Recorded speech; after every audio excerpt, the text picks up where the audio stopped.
it's the cultural legacy of this place and everything that means for Black folks, everything it means for the idea of Blackness, everything it means for how we move and have moved and move forward as a people overall. So much of that is here in this place. So this is sort of like sacred, holy ground for me.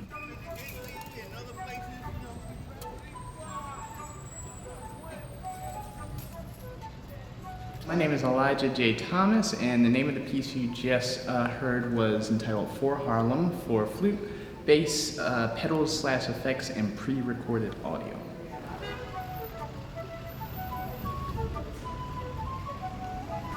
So I had been wanting to do a piece just specifically for flute for a long time. I have a background in music composition overall, and I've written a variety of different things, but I've never did anything just dedicated to my actual principal instrument. Never wrote anything just for flute. Then I tried to think about, well, what's important to me?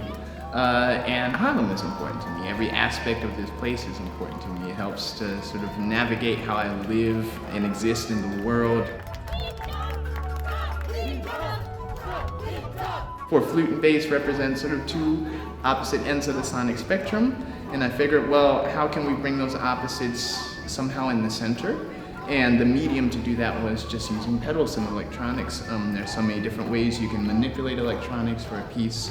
I love and sort of am obsessed with pedals and stomp boxes because it's organic. It's something that I can do in real time in the moment that connects almost automatically to me and my instrument and travels out of some sort of output. And that sort of organic connection is really, really helpful to inspire me to do different things as I'm playing in the moment. The piece itself is sort of a hodgepodge and mix of various different compositional techniques. Of course, there's a lot of improvisational approaches that Justin and I have. There's some sort of graphic notation, so we're looking at visuals based off of the soundscapes that we have. There's some text-based pieces and text-directed options here for us to have multiple different possibilities of which way to go in the music as we're sort of playing and responding to the soundscapes. There's just a lot of things going on. And I wanted to structure it in this way to just give us as many real-time options as possible to sort of respond in the moment to the recorded moments. To just keep it ever evolving, keep this piece something that is site specific, because it's based here, but also just site responsive. Kente this is one of my favorite places in the world.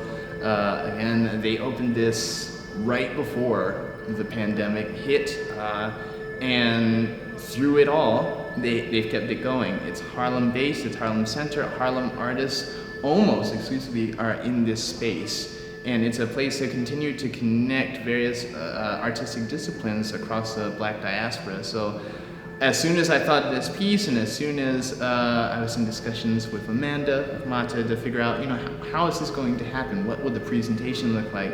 Instantly, this place came to mind. This is the very first place I thought. And I think there's just so many interesting things that can happen to this idea of performance when you are really thinking about the time that you're currently in, as opposed to where you've come from, where you're going. So everything about this space is sort of influencing our musical decisions. I know Justin is like really deep into, okay, I'm looking at this photo now, I'm listening to all this stuff, this is what I'm going to do. And I'm trying to keep up with him with that aspect when we perform it. But yeah, everything about this sort of just enhances and changes our trajectory, how this goes.